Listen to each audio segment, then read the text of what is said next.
하나님 말씀 나누겠습니다. 지난주에 우리는 번제의 제사로 드리는 예배에 대하여 은혜를 나누었습니다. 번제는 제물을 태워서 제단에 드리는 제사로서 제물을 하나도 남기지 않고 전부 불살라 드리는 제사입니다. 그것은 곧 하나님께 받은 생명을 전부 하나님께 되돌려 드리는 삶에서의 예배를 말하는 것이며, 우리 자신을 살아있는 산 제물로 드리는 예배, 즉 하나님께 드릴 영적 예배인 것을 깨달았습니다. 성도 여러분, 여러분은 지난 주일 그 말씀을 듣고 지난 한 주간 오늘 예배를 사모하면서 달려왔습니까? 주일 예배를 위하는 마음으로, 또한 예배를 위하여 그러한 몸으로 준비했습니까? 여러분의 삶이 번제 예배가 될 수 있도록 준비해 왔습니까? 정직하고 성실하게 여러분의 삶과 직장에서 지내고 여러분의 삶으로 하나님께 영광 돌리기에 힘썼습니까? 산 제물로 여러분의 삶을 드리려고 힘썼습니까? 종교적인 습관을 버리고 삶의 예배 가운데 온전한 하나님 관계 속으로 들어가려는 경험을 하셨습니까? 오늘 예배를 사모하며 어제도 기쁨으로 사는 삶 경험했습니까? 오늘 아침에 벅찬 마음으로, 사모하는 마음으로 이 예배를 향하여 뛰어왔습니까? 낮엔 열심히 일했지만 저녁에는 말씀 읽고 기도하며 모든 영적 유익을 주는 모임에 모이기를 힘썼습니까? 누구와가 다투었다면 이미 화해하고 상한 심령으로 이 자리에 나왔습니까? 형제를 미워하는 악한 생각 다 버리고 왔습니까? 온전한 주일 성수를 위해서 다른 생각이나 계획들 다 정리하고 오직 하나님을 사모함과 기쁨으로 이 예배에 참석했습니까? 그렇다면 하나님의 칭찬을 들을 것이며, 오늘 이 예배에서 여러분 자신을 하나님이 기뻐하시는 온전한 번제로 드릴 수 있습니다. 하나님의 임재를 강하게 경험할 수 있고 성령의 인도하심을 따라 큰 기쁨이 여러분의 마음을 세차게 두드릴 겁니다. 하지만 지난 예배를 마치면서 곧 말씀을 잊어버렸다면 여러분은 성령의 도우심이 필요합니다. 믿음은 하나님의 말씀을 들음으로부터 나지만 거룩은 믿음을 실천함에 있습니다. 행함이 없는 믿음은 그 자체가 죽은 겁니다.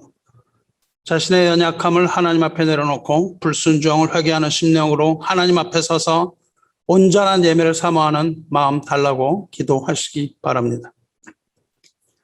번제는 자신을 전부 제단 위에서 불살라 드리는 제사로서 예배자의 전 인격적인 예배를 말하지만 그것으로는 한 가지 부족합니다. 오늘은 번제에서 한 걸음 더 나아가서 번제를 완성하는 전제에 대하여 은혜를 나누겠습니다. 전제는 번제 제물을 쌓아놓고 그 위에 피를 붓는 제사를 말합니다. 번제만으로 소용이 없고 번제 위에 피를 부어야 온전한 제사가 됩니다.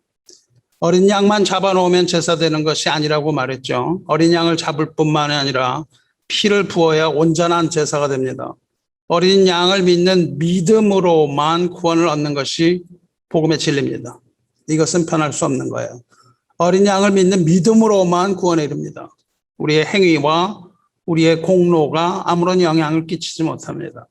어린 양을 믿는 믿음으로만 구원을 얻는 것이 복음의 진리지만 온전한 제사가 되려면 반드시 피뿌림이 있어야 됩니다. 어린 양을 믿는 믿음 위에 자신을 드리는 제사가 따른다는 뜻입니다. 그럼 전제라는 것이 무엇인가? 다윗의 이야기를 통해서 알아보겠습니다.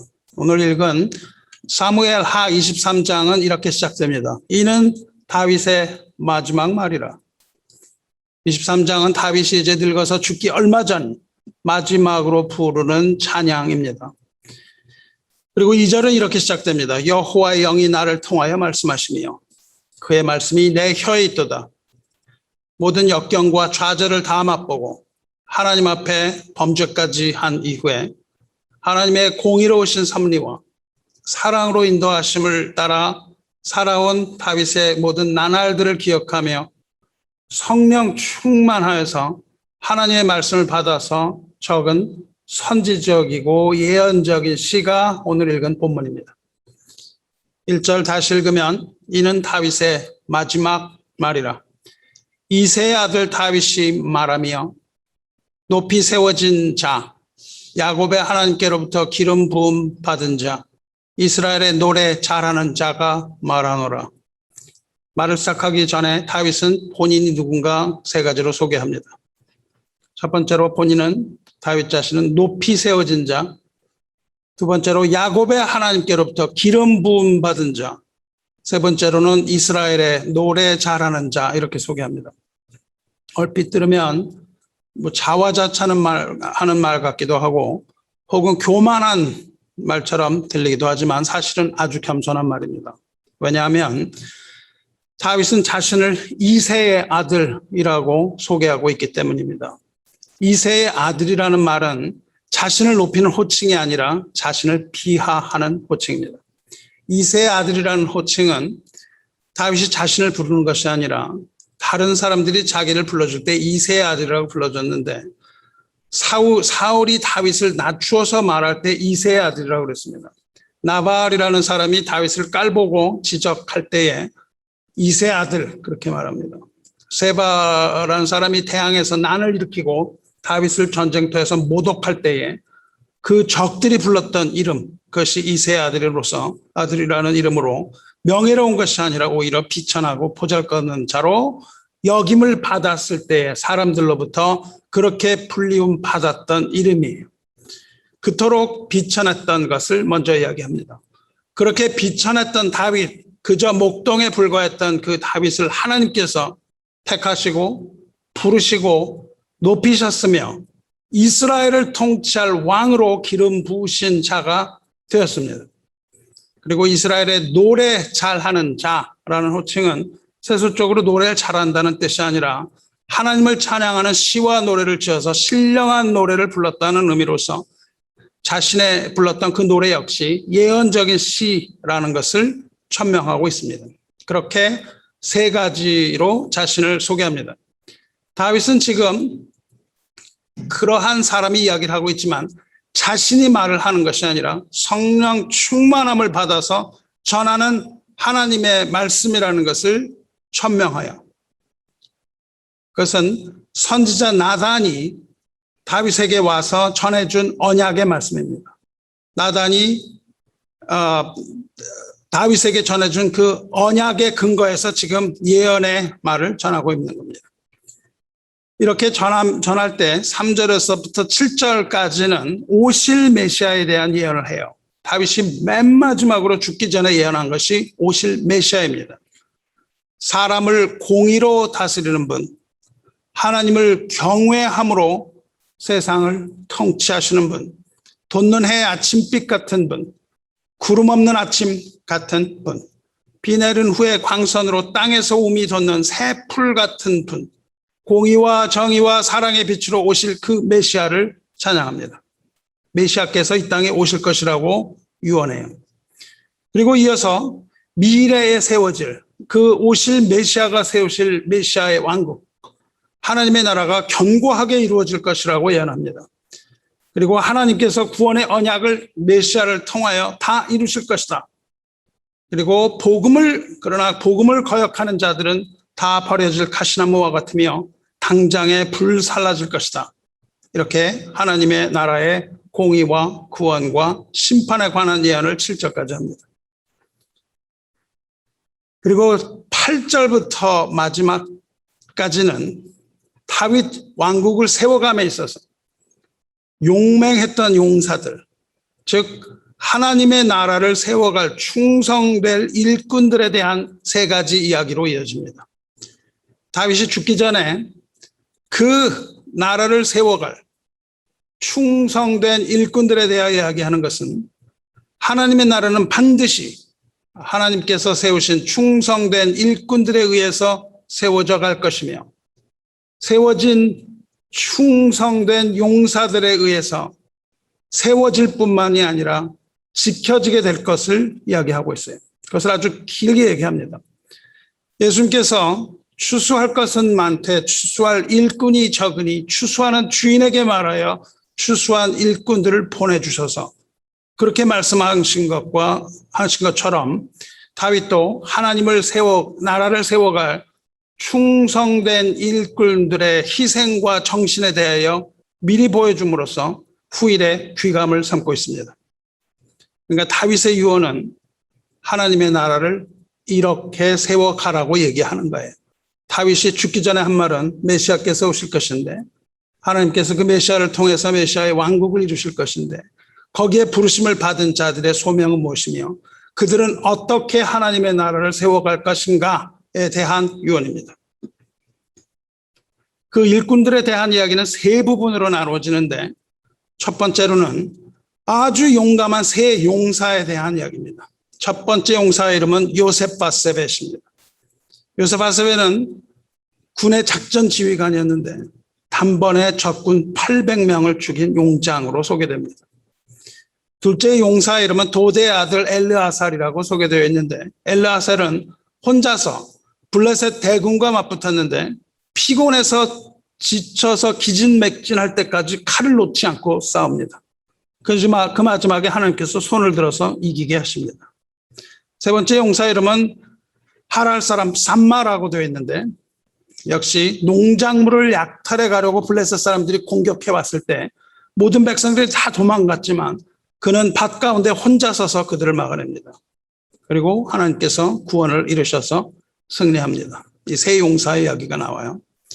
교회 관점에서 볼 때 이 용사는 영적 전쟁을 치르는 성도의 용맹과 순종과 충성을 보여줍니다. 교회에서 장로를 세우는 것이 바로 이것입니다. 교회 장로가 이와 같은 겁니다. 장로는 무엇보다도 영적인 정투를 이루는 용사입니다.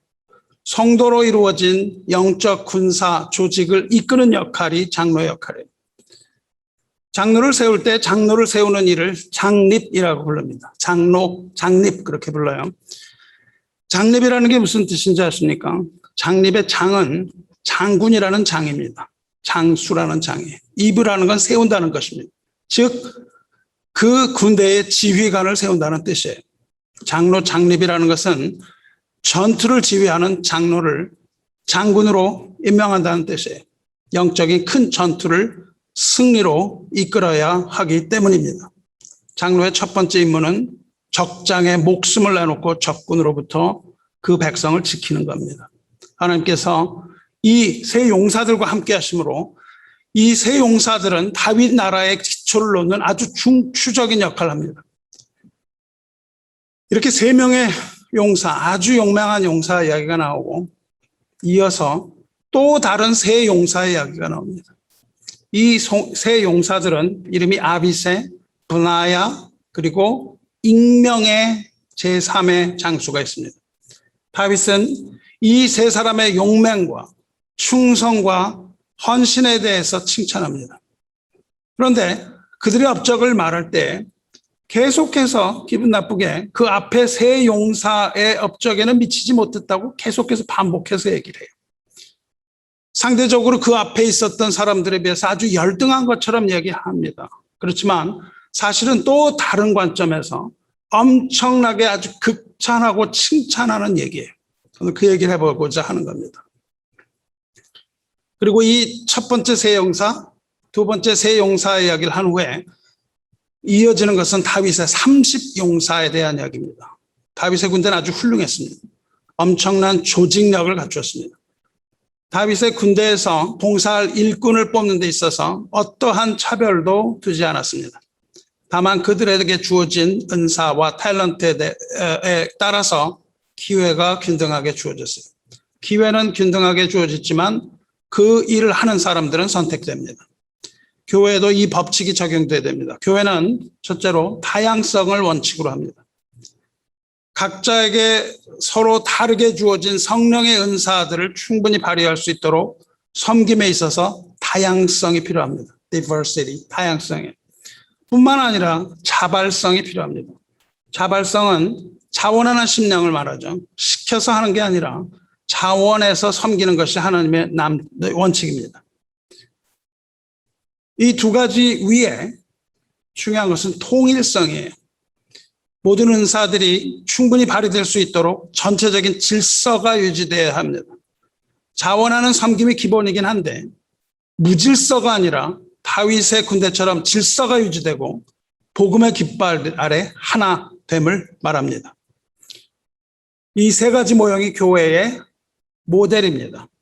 첫째로 영적 전투를 이끄는 용사, 그리고 세 번째로는 다양성과 자발적인 헌신과 통일성을 이루어서 열과 오를 맞추어서 전진하는 다양한 일꾼들, 하나님 나라의 일꾼들, 그리고 그 두 번째, 오늘의 주제, 두 번째 열거된 새 용사들, 이것이 교회 공동체의 온전한 예배를 의미합니다. 교회 공동체는 이 군대의 행진이라고 할 수 있어요. 교회는 죽은 사람들의 모임이 아니라 이렇게 살아있는 군대의 모습입니다.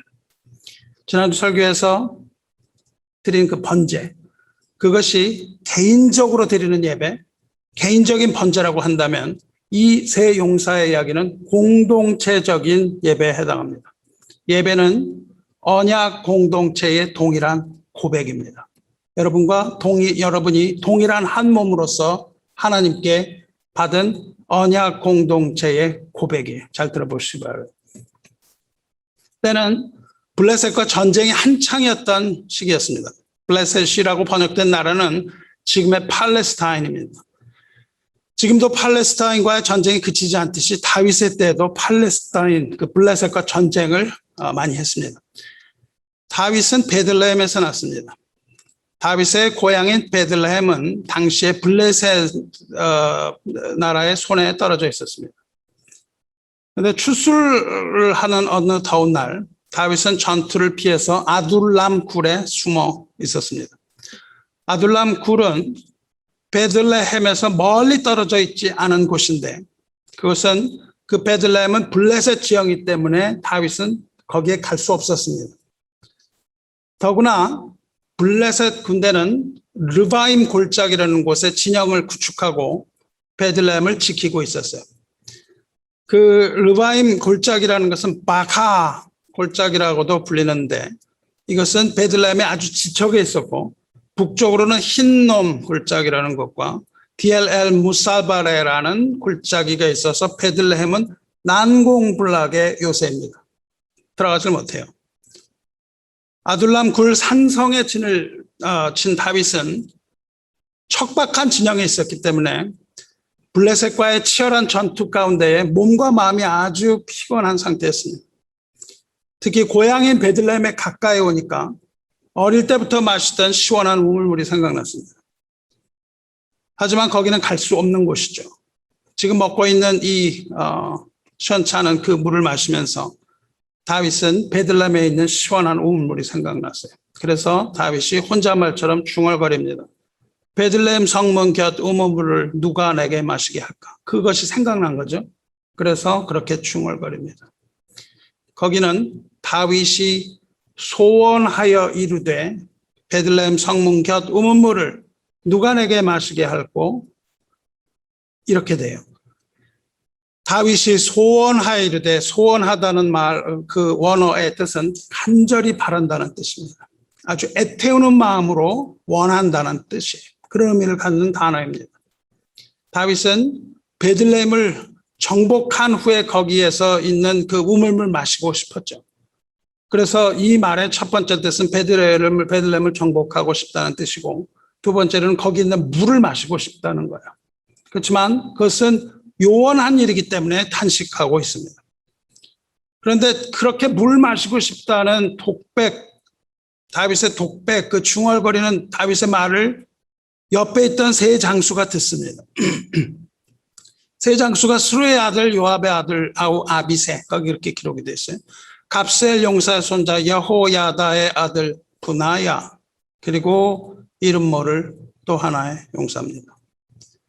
다윗의 이 소원을 들은 세 용사는 자진해서 블레셋 진영을 돌파해서 베들레헴으로 들어갑니다. 여기서 돌파라고 번역이 되어 있는데 돌파라는 것은 separate, 가른다는 뜻이에요. 쪼갠다는 뜻입니다. 그러니까 세 용사들은 진치고 있는 블레셋 군대를 가르고 정면 돌파해서 베들레헴에 들어갔습니다. 다윗이 독백처럼 내뱉은 그 한마디 말을 듣고 세 용사는 주군을 위하는 충정심으로 목숨을 두려워하지 않고 돌파해서 뚫고 지나가서 베들레헴 성문 곁 우물가에 가서 그 우물물을 퍼옵니다. 여기서 우리는 새 용사의 용맹은 물론이거니와 목숨을 걸 만큼의 의리, 충성 이런 것들을 볼 수 있습니다. 그런데 이것은 보스에게 잘 보기 위해서 목숨까지도 거는 그런 조폭이나 졸장의 모습이 아닙니다. 왜냐하면 다윗이 그렇다고 증거하기 때문이에요. 아마도 이 사람들은 다윗이 기뻐할 것을 상상하며 적진 돌파했을 겁니다. 주군이 좋아하는 선물을 가져다 주려는 그 충신의 마음으로 그 적진을 돌파했습니다. 그런데 그 물을 떠온 후에 그것을 다윗에게 보여주었을 때 다윗이 보인 행동은 아주 돌발적입니다. 반전이 일어납니다. 기뻐서 물을 벌컥벌컥 마실 것 같았는데 다윗은 전혀 기뻐하지 않았습니다.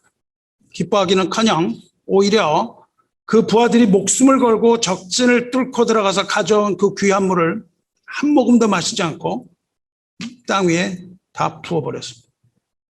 여러분, 만약 여러분이라면 어떤 기분이 들겠어요? 만약 여러분이 사랑하는 사람을 위해서 목숨을 걸고 구해온 귀한 선물 그에게 주었을 때 그가 기뻐하지도 않을 뿐만 아니라 무시하는 것처럼 모조리 땅에 부어버린다면 여러분 기분이 어떻겠습니까?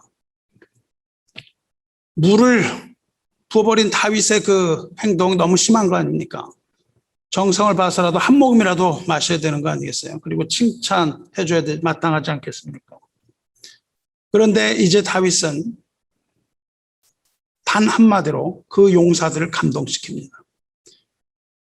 다윗은 그들이 보는 앞에서 그 물을 땅에 다 부어버리면서 하나님 앞에 회개합니다. 여호와여, 내가 나를 위하여 결단코 이런 일을 하지 아니하리이다. 이는 목숨을 걸고 갔던 사람들의 피가 아니니까, 그렇게 얘기를 해요. 다윗이 그들이 가져온 그 물은 곧 그들의 피다, 그렇게 말하고 있는 거예요. 비록 그들이 살아서 돌아오긴 했지만 피를 흘리면서 그들의 피와 맞바꾼 귀한 물이라는 겁니다. 그렇게 말하면서 본인이 했던 경솔한 말 한마디 때문에 자기의 용맹한 용사가 피를 흘렸다고 고백하면서 하나님 앞에 회개합니다. 얼마나 극적이고 감동적인 이야기예요.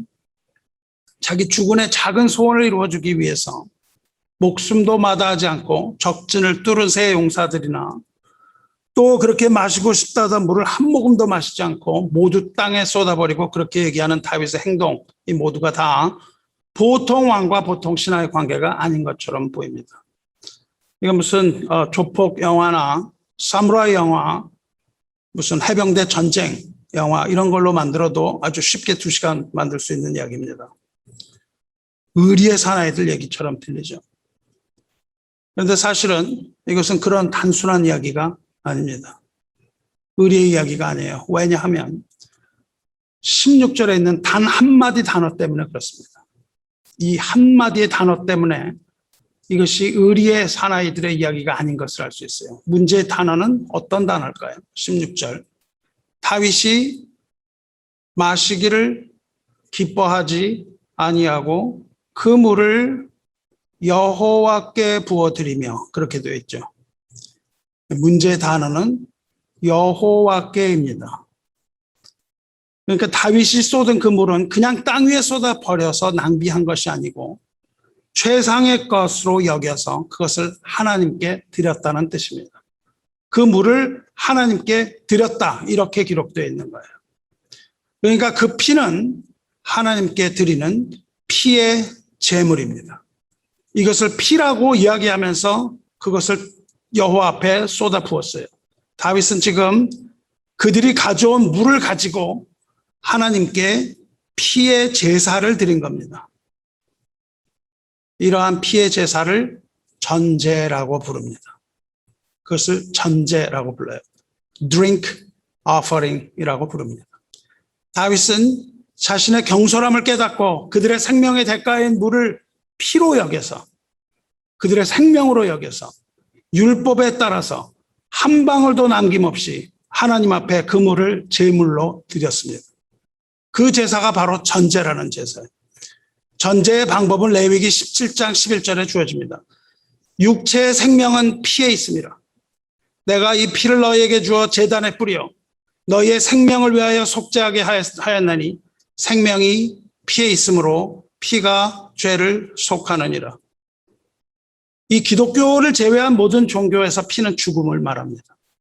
피는 죽음입니다. 피 흘림은 곧 죽음입니다. 하지만 하나님 말씀하십니다. 육체의 생명은 피에 있습니다. 이것이 복음의 신비입니다. 피는 죽음을 말하지만 동시에 그것은 생명을 말합니다. 피 흘림이 죽음이 아니라 피 흘림이 생명이 되는 거예요.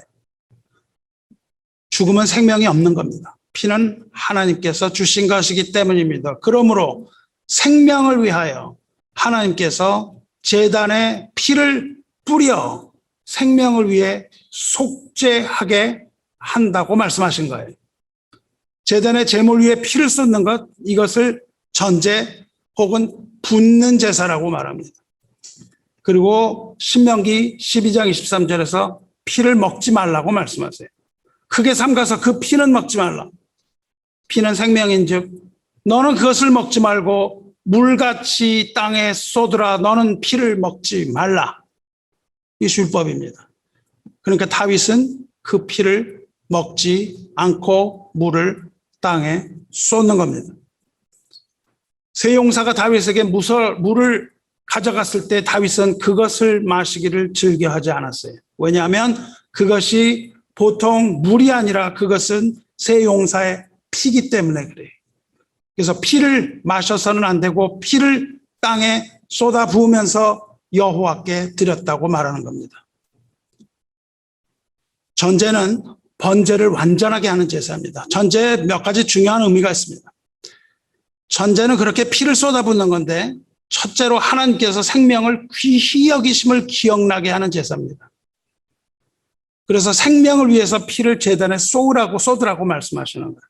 죽여서 죽음이 아니라 생명에 관하여 말씀하고 계세요. 예수께서도 생명을 귀히 여기십니다. 그래서 병자를 고치는 치료 행위해서는 안 되는 안식일에 예수님께서 손 마른 사람을 치료하십니다. 그것을 율법주의자들이 비난하죠. 그러니까 예수님 말씀하십니다.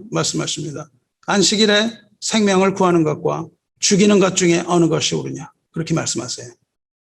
예수께서는 생명을 구함을 귀히 여기세요. 하나님께서도 생명을 소중하게 여기신다는 겁니다. 둘째로 모든 희생은 생명의 주인이신 하나님께 올려드림이 마땅함을 이야기합니다. 생명의 원천은 주님께 있기 때문이에요. 때로 희생은 무모한 것처럼 보입니다. 잔인한 것처럼 보입니다. 그렇지만 버리는 희생이 없다는 겁니다. 이렇게 쏟아 부어버림으로 낭비된 것 같지만 그런 낭비는 하나님께서 기쁘게 받으신다는 겁니다. 셋째로 다윗은 그 생명이 자기를 위해 사용하지 않겠다. 인간의 어떤 욕구 충족을 위해서 그 생명이 낭비되어서는 안 된다고 지금 고백하고 있는 겁니다. 하나님께서는 이웃과 생명과 인격을 존중하는 그런 다윗의 전제를 기뻐 받으십니다. 그리고 다윗의 생명과 인격 또한 아끼셨습니다. 이것이 쏟아붓는 제사 전제의 법입니다. 성경을 보면 다윗은 늘 목말라 했습니다. 아주 목말라 했던 사람입니다. 그런데 그가 목말라 했던 것은 물이 아니었습니다. 하나님이여 사슴이 시냇물을 찾기에 갈급함같이 내 영혼이 주를 찾기에 갈급하나이다.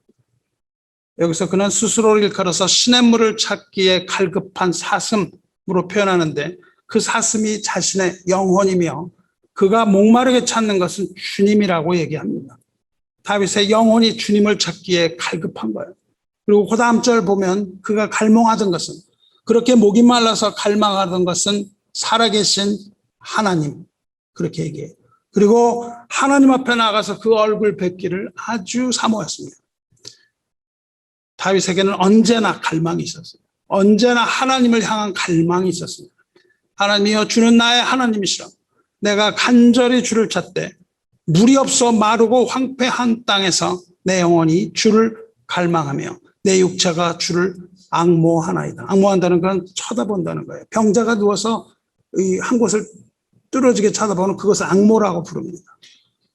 평생 척박하고 고단한 세상에서 그가 그토록 갈망하고 목말라 했던 것은 하나님이라 이렇게 고백하고 있습니다. 여러분, 하나님을 향한 갈망이 있습니까? 하나님을 향한 여러분이 앙모하는 마음이 있습니까? 나 영혼이 주의 구원을 사모하기에 피곤하오나 나는 주의 말씀을 바라나이다. 그 바라고 사모했던 것은 주님의 구원이며 하나님의 말씀입니다. 여기서 하나님의 말씀이 바로 살아있는 생수입니다.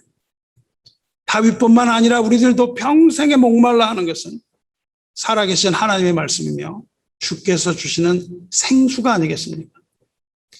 우리가 하나님을 바라고 또 바랄 때에, 기다리고 또 기다릴 때에 하나님께서 우리에게 생수를 보내주십니다. 가련하고 가난한 자가 물을 구하되 물이 없어서 갈증으로 그들의 혀가 마를 때에 나 여호와가 그들에게 응답하겠고 나 이스라엘의 하나님이 그들을 버리지 아니할 것이라. 다윗의 영혼은 언제나 생수를 구했으며 하나님의 임재를 사모했으며 하나님의 말씀과 그 구원을 갈망했습니다. 여러분, 예배에 나오실 때 그 하나님의 말씀을 갈망하는 갈급함을 가지고 나오시기 바랍니다. 하나님께서는 여러분에게 생수를 주실 것이며 그 물과 같은, 베들레헴의 물과 같은 시원한 그 생수를 여러분에게 부어주실 겁니다. 다윗은 이렇게 목말라 했던 다윗이 오늘도 역시 목말라 했는데 그가 목말라 했던 것은 그냥 물이 아니라 베들레헴 물이었잖아요. 요한복음 4장 13절에서 예수께서 말씀하십니다. 이 물을 마시는 자마다 다시 목마르니와 내가 주는 물을 마시는 자는 영원히 목마르지 아니하리니 내가 주는 물은 그 속에서 영생하도록 솟아나는 샘물이 되리라. 베들레헴의 물을 찾았습니다. 베들레헴은 떡집이라는 뜻이에요. 베들레헴은 생명의 떡이라는 뜻입니다. 그것은 생명의 떡이며 생수를 주겠다고 약속하신 예수 그리스도께서 태어나신 곳입니다. 그리고 거기가 바로 구원의 상징입니다. 이 물을 마시는 자마다 다시 목마르냐니와 내가 주는 물을 마시는 자는 영원히 목마르지도 아니하리니 내가 주는 물은 그 속에서 영생하도록 솟아나는 샘물이 되리라. 예수께서는 영원히 목마르지 않는 생명의 샘물을 우리에게 주시기 위해서 베들레헴에서 태어나셨습니다. 그리고 십자가에서 죽으셨습니다. 저와 여러분도 또다시 목마르게 되지 않을 그 생명수 생물 마시게 되기를 주님의 이름으로 축원합니다. 여러분, 주님이 주시는 물이 정말 목마르지 않습니까? 여러분, 목이 안 말라요? 목 마릅니까? 안 마릅니까?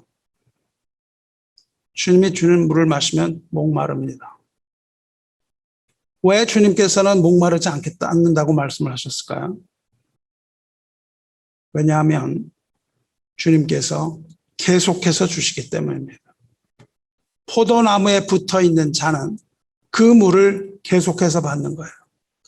여러분이 주님과 연합되지 않으면 또다시 목마릅니다. 주님이 주시는 물이 특별한 영험이 있는 물이 아니라 주님과 함께 있어야 되는 거예요. 그래서 포도나무 비유를 하십니다.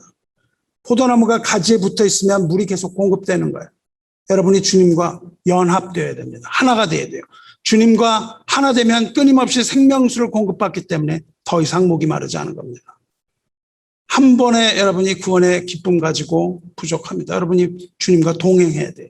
포도나무이신 주님과 하나 되어 주님과 밀착해서 붙어 있으시기를 축원합니다. 이제 새 용사들은 목숨을 걸고 베들레헴으로 가서 베들레헴 우물물을 길어와서 다윗에게 가져다 주죠. 친구를 위해서 죽음을 무릅쓰는 사람은 많지 않지만 이 사람들은 주군을 위해서 목숨을 걸었습니다. 주군을 위해서 목숨을 건 사람이 또 누가 있겠습니까? 다윗도 주군을 위해서 목숨을 걸었습니다. 다윗은 골리앗과의 싸움에서 하나님의 이름으로 자기 목숨 걸었습니다.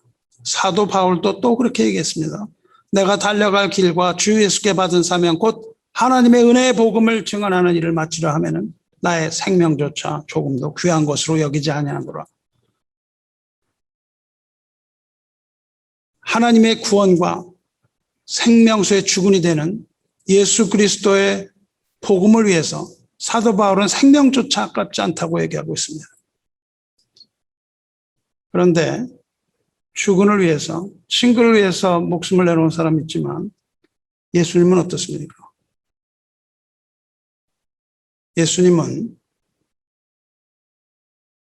주군을 위하여 목숨을 내놓지 않았습니다. 예수님은 친구를 위하여 목숨을 내놓지 않았습니다. 예수님은 의인을 위해서 목숨을 내놓지 않았습니다. 예수님은 건강한 사람을 위해서 목숨을 내놓지 않았습니다. 의인을 위하여 죽는 자가 쉽지 않고 선을 위하여 용감히 죽는 자가 혹 있거니와 우리가 아직 죄 안 되었을 때 그리스도께서 우리를 위하여 죽으심으로 하나님께서 우리에 대한 자기의 사랑을 확정하셨느니라. 여러분과 제가 의인입니까? 여러분과 제가 건강한 사람입니까? 제가 볼 때 건강한 사람 하나도 없더라고요. 어딘가 하나씩 다 이상해요. 저부터 그래요. 뭔가 이상한 사람들이에요, 다. 정신적으로 다 이상한 사람들입니다. 병자들이에요. 교회는 죄인들이요. 교회는 병자들이 모여 있는 곳입니다. 여기는 거룩한 집단이긴 하지만 죄인들이 우글우글 하는 데입니다. 병자들이 우글우글 하는데 예수께서는 우리 같은 죄인을 위해서 죽으신 겁니다. 의인을 위해서 혹은 의를 위해서 죽기도 참 어렵습니다. 그런데 예수께서는 그 죽은 의인 이런 사람들을 위해서 죽으신 것이 아니라 구원할 만한 아무 가치도 없는 저와 여러분 같은 죄인과 병자에 불과한 우리들을 위해서 십자가에서 기꺼이 죽으시고 그 피를 다 땅에 쏟으신 겁니다. 전제를 들으신 겁니다. 이 다윗의 세 용사가 가져온 물, 다윗이 하나님 앞에 쏟은 그 물은 전세 제사라고 그랬잖아요. 예수께서 십자가에서 쏟으신 피 또한 쏟아버린 그 피가 바로 낭비입니다. 하나님의 아들이 그 피를 다 낭비해버리셨어요. 누구를 위해서? 죄인을 위해서. 아무 가치 없는 사람을 위해서. 그 쏟아버린 피가 바로 전제입니다. 아무 가치 없이 그대로 흘려버린 피예요. 어린 양의 거룩한 피로 십자가에서 전제의 제사를 지냄으로 모든 제사를 완성하셨습니다. 주 안에 사랑하는 성도 여러분, 전제는 또한 범죄와 함께 우리가 하나님께 드려야 하는 제사입니다. 우리가 그리스도와 하나라면 우리도 번제 제사뿐만 아니라 전제 제사를 드려야 돼요. 우리가 드리는 제사는 하나님의 제단 앞에서 물과 피, 즉 우리의 몸과 마음을 아낌없이 모조리 쏟아버리는 겁니다. 에르미야에서 이렇게 말합니다. 내 마음을 주의 얼굴 앞에 물 쏟듯 할지어다. 마음을 물 쏟듯 하나님 앞에 쏟아버리라 그래요. 이것이 우리의 삶의 예배입니다. 우리가 드리는 삶의 예배는 하나님 앞에 번제, 즉 우리를 산제물로 드리고 또한 전제, 즉 번제의 제물 위에 아낌없이 우리 마음을 물처럼 쏟아버리는 거예요. 아낌이 있어서는 안 됩니다. 물 붓듯이 쏟아버리는 거예요. 그냥 한 통 받아다가 확 부어버려야 됩니다. 성도 여러분, 참된 삶의 예배는 번제로 시작하고 이 전제로 마치는 예배입니다. 전제를 관제라고도 불러요. 모든 것을 다 아낌없이 하나님 앞에 쏟아버리는 것, 하나님 앞에 드리는 것, 이것이 우리의 관제이며 우리가 드려야 할 영적 예배입니다. 한 방울도 남기지 말아야 합니다. 번제와 전제 예배로서 하나님께 모두 드리기를 주님의 이름으로 축원합니다. 빌보서 2장 17절에서 바울은 이렇게 말합니다. 만일 너희 믿음의 제물과 섬김 위에 내가 나를 전제로 드릴지라도 나는 기뻐하고 너희 무리와 함께 기뻐하리니, 이렇게 말합니다. 무슨 말입니까? 너희 믿음의 제물이라는 것, 즉 살아있는 제물, 하나님께 드릴 영적 예배예요. 바울은 너희 몸을 산 제물로 드리라, 그렇게 말해요. 이것이 곧 하나님 앞에 드릴 영적 예배라고 말하죠. 그런데 그 위에 자기를 전제로 드려도 자기는 기쁘다는 겁니다. 그 제물 위에 전제를 쏟아야 되는데 쏟을 게 없는 겁니다. 쏟을 피가 없어요. 그래서 전제로 자기를 드려도 자기 기쁘다고 얘기하는 거예요. 우리말로는 전제로 드려도 그렇게 번역했지만 원어에는 그 위에 나를 붓는다 할지라도 이렇게 번역됩니다. 당신들이 쌓아놓은 그 믿음의 재물과 섬김 위에 나를 붓는다 하더라도 이렇게 돼 있어요. 그럼 뭘 붓는다고는 거기 안 나오죠. 그러니까 무슨 말입니까? 빌립보 교인들이 드리는 그 헌신적이고 자발적인 그 번제 제물과 섬김 위에 자기 피를 흘려서 그 위에 전제로 드린다 하더라도 나는 기쁘다. 그 얘기합니다. 사도 바울은 이제 자기의 삶이 그 마지막에 다다른 것을 깨달았습니다. 성령의 인도하심을 따라서 곧 순교하게 될 것을 깨닫고 다윗이 이제 늙어서 죽기 얼마 전에 이야기한 것처럼 사도 바울도 죽기 얼마 전에 이 얘기를 하는 거예요. 얼마 전에 이 이야기를 합니다. 나를 전제로 드리더라도 나 기쁘다. 바울이 여기서 바라고 바랐던 건 뭡니까? 여기서 바울이 가졌던 소원 그건 뭡니까? 그것은 빌립보 교인들의 온전한 예배입니다. 당신들이 하나님 앞에 온전한 예배를 드릴 수만 있다면 내가 순교한다 할지라도 나는 기쁘다. 그 얘기를 지금 하고 있는 거예요. 당신들이 온전한 믿음으로 당신들의 몸을 산제물로 하나님께 드리고 서로 섬기는 아름다운 공동체를 이루어 간다면 이제 내가 피를 흘려도 그 피는 당신들의 예배를 완전하게 만드는 진정한 전제가 될 것이니 나는 기뻐하고 또 기뻐한다. 이겁니다. 자기 자신의 피를 바쳐서 교인들이 온전한 예배를 드릴 수 있다면 그것보다 더한 기쁨이 없다는 고백입니다. 저는 사랑하는 성도 여러분 이제 예배에 무엇을 가지고 오겠습니까? 여러분의 예배에 무엇을 가지고 오시렵니까? 빈손으로 예배를 와서는 안 됩니다. 무엇을 가지고 갈까요? 무엇을 가지고 예배에 와야 합니까? 여러분은 산 제물을 가지고 예배에 와야 됩니다. 미가 선지자가 6장에서 묻습니다. 내가 무엇을 가지고 여호와 앞에 나아가며 높으신 하나님께 경배할까?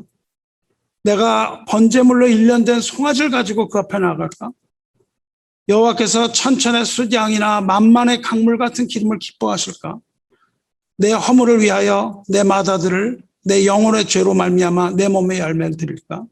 성도 여러분, 미가 선지자가 이야기합니다. 무엇을 가지고 하나님 앞에 나가야 할 것인가?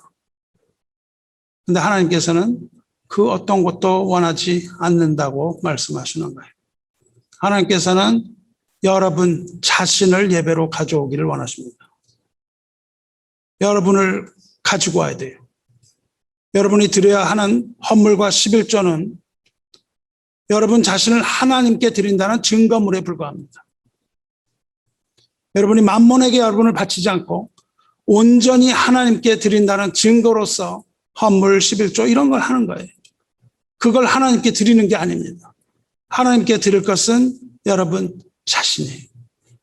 그러므로 여러분 자신을 빼고 제 아무리 큰 헌물을 드린다 하더라도 그것은 아무 소용없는 허무한 헛껍데기에 불과합니다.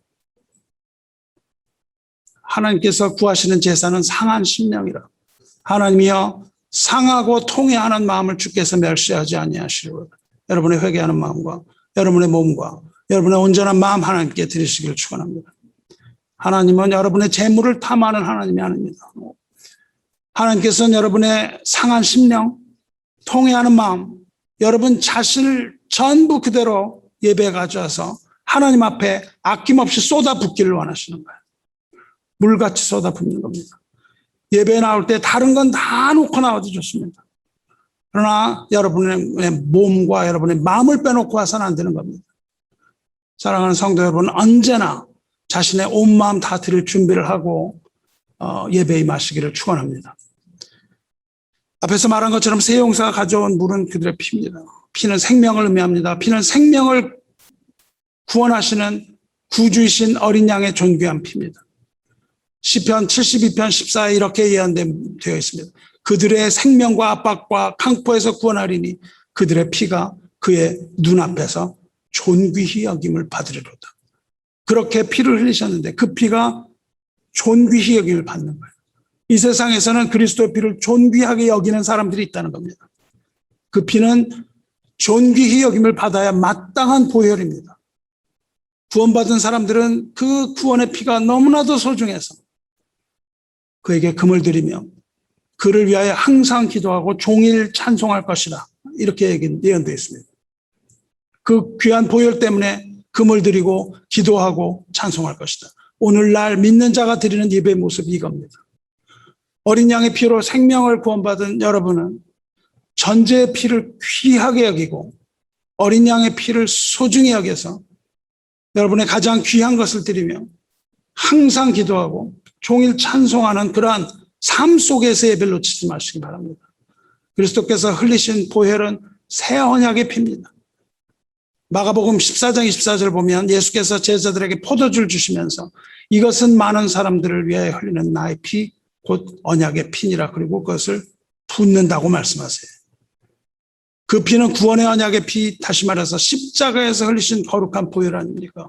주님께서 흠없는 어린 양으로서 귀중한 생명 하나님께 드렸고 하나님께서 그 피를 받으셨고 그를 믿는 모든 자에게 생명을 주셨다는 이 복음을 믿는 자에게는 그 믿음으로 자신의 삶을 온전히 하나님께 드리는 증거를 보여야 하는 의무가 있는 겁니다. 말로 하는 신앙은 유익하지 못합니다. 이것이 바로 여러분의 삶을 온전한 예배로 드리는 것, 이것이 전제 예배입니다. 여러분 뭐가 중요합니까? 삶에 있어서. 세상 어느 것보다 예배가 중요합니까? 여러분 세상 일과 예배 중에 어느 것에 더 우선순위를 둡니까? 여러분 삶이 중요합니까? 아니면 예배가 중요합니까? 여러분이 가지고 있는 계획이 중요합니까? 예배드림이 중요합니까? 예배나 성경 공부나 여러분의 신앙의 유익이 중요합니까? 아니면 여러분이 계획한 어떤 것이 중요합니까? 그런 신앙의 유익을 위해서 다른 중요한 것 포기할 수 있습니까?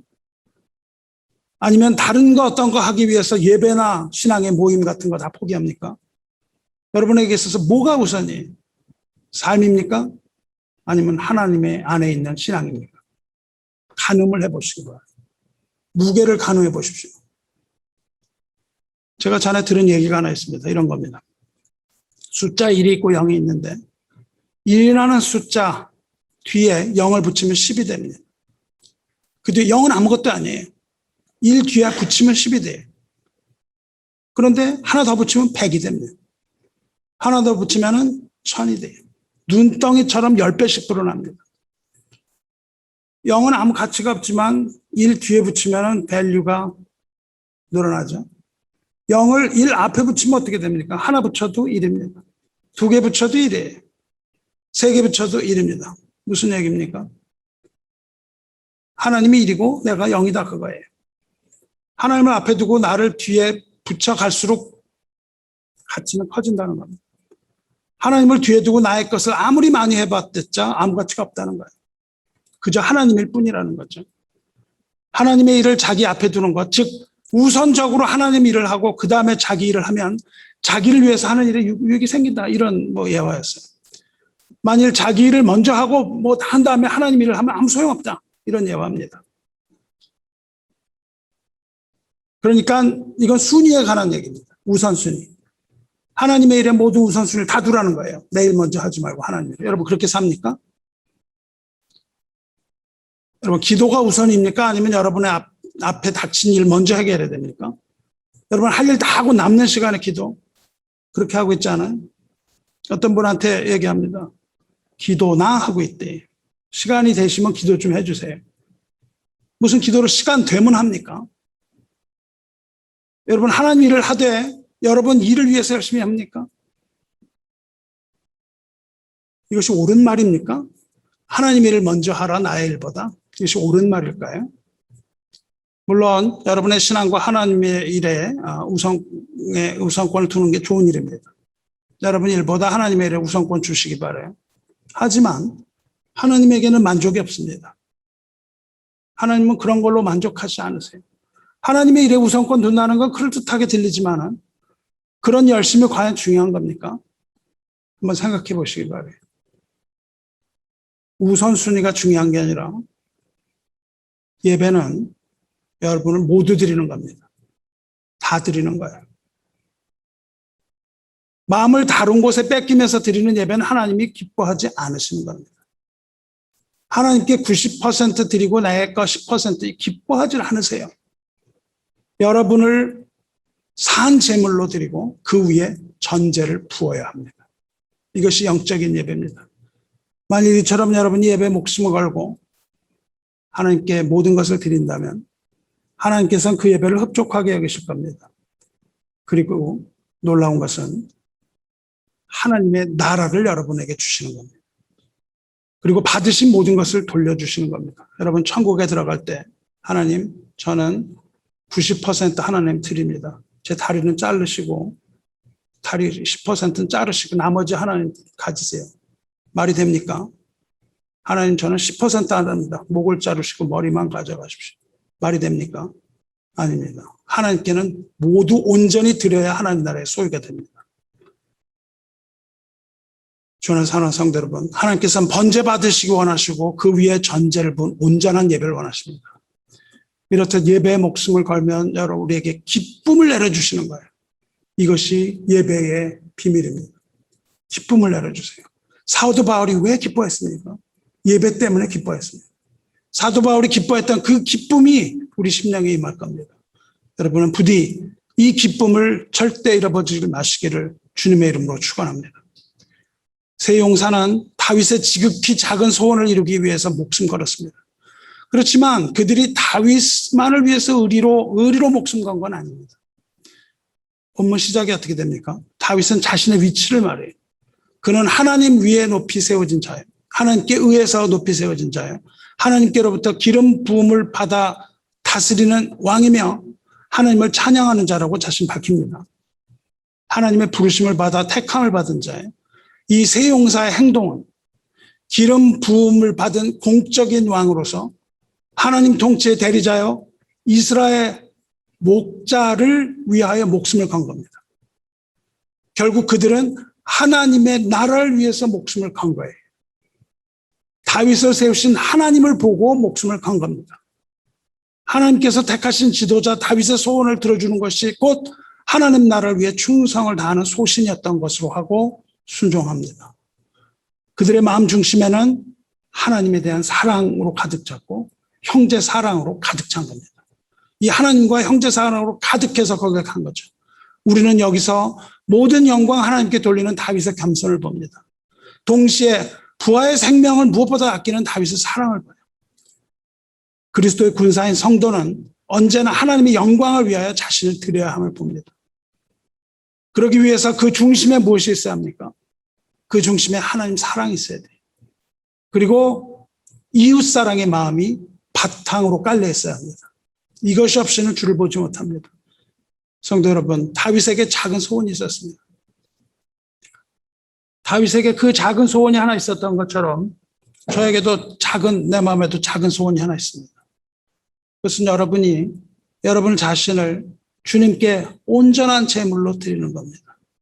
여러분이 주님께 온전한 제물로 온전한 예배를 드리는 것이 나의 작은 소원입니다. 여러분, 하나님 나라에 여러분을 던지시기 바랍니다. 하나님 나라에 다 들어가시기를 축원합니다. 여러분이 자신을 번제로 드리기만 한다면 그보다 더 큰 기쁨이 없습니다.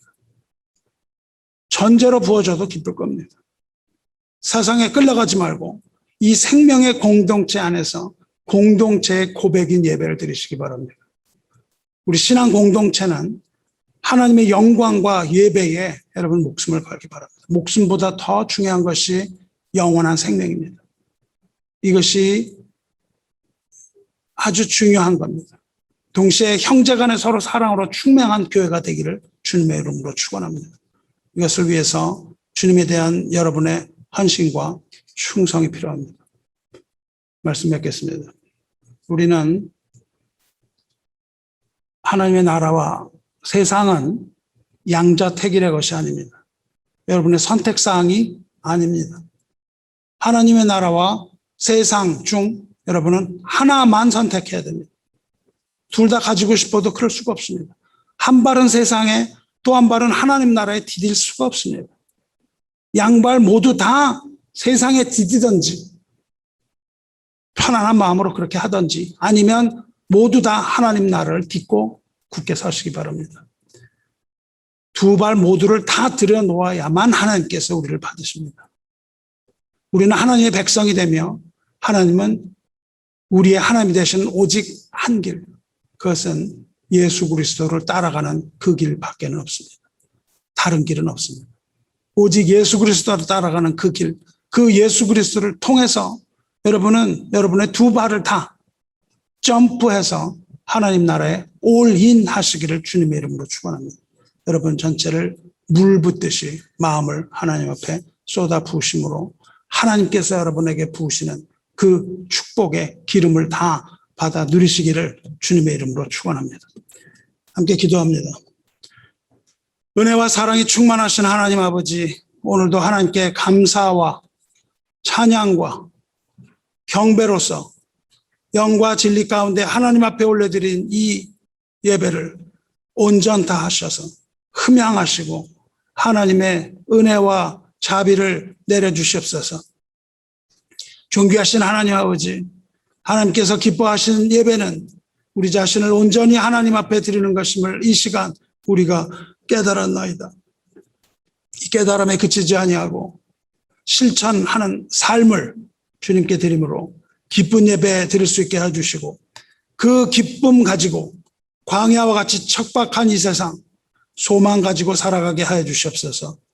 구원의 하나님을 앙망하는 가운데 늘 하나님의 말씀으로 목마른 인생, 이 인생들이 하나님께 온전히 드리는 인생이 되어 자비로우신 하나님께서 베풀어 주시는 다시는 목마르지 아니하는 그 영원한 생수를 우리에게 주셔서 우리들로 하여금 영원한 생명을 누릴 뿐만 아니라 하나님의 자녀 삼으시고 그 나라로 인도하여 주시옵소서. 우리는 비록 연약하오나 온전히 주님 안에서 주님만을 의지하여 날마다 주께 더 가까이 하기 원하오니 풍성한 은혜 내려주시옵소서. 또한 이 시간 우리가 하나님께 드리는 예배가 비록 온전하지 못하다 할지라도 부족한 것 있으면 용서하시고 하나님의 자비와 은총을 베풀어 주셔서 한 걸음 한 걸음씩 주님과 함께 걸어가게 하시옵소서. 저주의 십자가 제단에서 아무런 값 없이 물과 피를 모두 땅에 쏟아부으시고 전제의 제사를 드림으로 우리를 단번에 구원하사 우리에게 자유를 허락하여 주신 하나님의 아들 주 예수 그리스도의 이름으로 기도 드리옵나이다. 아멘.